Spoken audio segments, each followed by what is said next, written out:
നമ്മുടെ ദൈവം വിശ്വസ്തനാണ്. ഇന്ന് ഭാരപ്പെടുന്ന വിഷയങ്ങൾ ജീവിതത്തിലുണ്ടെങ്കിൽ അതിനെയൊക്കെ കർത്താവിന്റെ കരങ്ങളിലേക്ക് ഒന്ന് ഇറക്കി വെച്ച് വിശ്വാസത്തോടെ പ്രാർത്ഥിക്കാം, അത്ഭുതങ്ങൾ പ്രതീക്ഷിക്കാം. കർത്താവ് നമ്മളെ സഹായിക്കും. സങ്കീർത്തനം 121 നമ്മൾ കാണുന്നത് പ്രകാരമാണ്: പർവ്വതങ്ങളിലേക്ക് ഞാൻ എന്റെ കണ്ണുകൾ ഉയർത്തുന്നു, എന്റെ സഹായം എവിടെ നിന്ന് വരും? എന്റെ സഹായം ആകാശവും ഭൂമിയും സൃഷ്ടിച്ച കർത്താവിൽ നിന്ന്.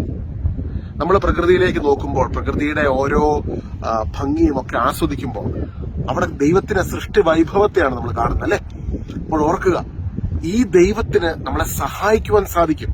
അതുകൊണ്ടാണ് സങ്കീർത്തനം പറയുന്നത്: പർവ്വതങ്ങളിലേക്ക് ഞാൻ എന്റെ കണ്ണുകൾ ഉയർത്തുന്നു, എന്റെ സഹായം കടന്നു വരുന്നത് ആകാശവും ഭൂമിയും സൃഷ്ടിച്ച ദൈവത്തിൽ നിന്ന്, എന്റെ പിതാവായ, എന്നെ ജനിപ്പിച്ച എന്റെ കർത്താവായ ദൈവത്തിൽ നിന്ന്. ആ ദൈവത്തിന്റെ സഹായം നിന്റെ ജീവിതത്തിലേക്ക് കടന്നു വരും. ഹെബ്രായർ 11 അധ്യായത്തിന് 1 വാക്യം: വിശ്വാസം എന്നത് പ്രത്യാശിക്കുന്നവ ലഭിക്കുമെന്ന ഉറപ്പും കാണപ്പെടാത്തവ ഉണ്ട് എന്ന ബോധ്യവുമാണ്. നിന്നെ സ്നേഹിക്കുന്ന ഒരു പിതാവുണ്ട്.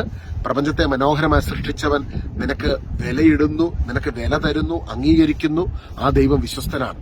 ഹെബ്രായർ 11:11 നമ്മൾ കാണുന്നത് ഇപ്രകാരമാണ്: തന്നോട് വാഗ്ദാനം ചെയ്തവൻ വിശ്വസ്തനാണെന്ന് സാറാ വിചാരിച്ചതുകൊണ്ട് അവൾ പ്രായാധികം കഴിഞ്ഞിട്ടും അവൾ ഗർഭധാരണത്തിന് വേണ്ട ശക്തിയെ സ്വീകരിച്ചു. എങ്ങനെയാണ്?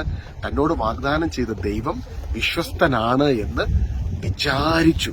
ഇന്ന് ദൈവത്തെക്കുറിച്ച് പോസിറ്റീവായ കുറെ കാര്യങ്ങൾ വിചാരിക്കുക, വിശ്വസിക്കുക.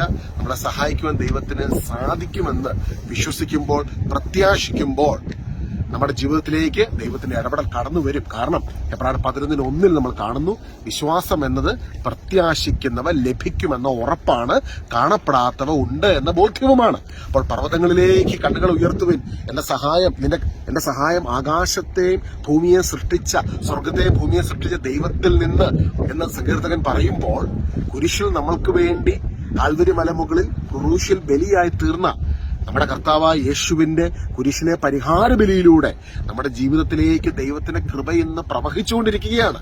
അത് വിശ്വാസത്തോടെ നമുക്ക് സ്വീകരിക്കാം. ഈ മെസ്സേജ് കേൾക്കുമ്പോൾ ഈ മെസ്സേജ് എന്തിനു വേണ്ടിയാ?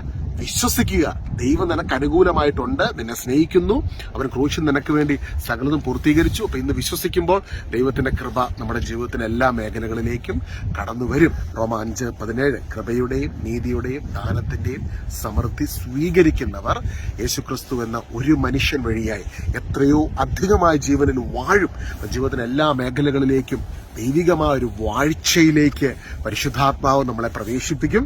പരിശുദ്ധാത്മാവിനോട് ചേർന്ന് ഈശോയുടെ കുരിശിലെ പരിഹാര ബലിയിലൂടെ ഒഴുകിയിറങ്ങുന്ന കൃപയുടെ സമ്പത്തിനെ അനുഭവിച്ച് രുചിച്ചറിഞ്ഞുകൊണ്ട്, ദൈവത്തിന്റെ വിശ്വസ്തതയെ അനുഭവിച്ചുകൊണ്ട് നമുക്ക് ജീവിതത്തിൽ മുൻപോട്ട് പോകാം. വിശ്വസിക്കുക, അത്ഭുത വഴി ദൈവം നമുക്ക് വേണ്ടി തുറക്കും.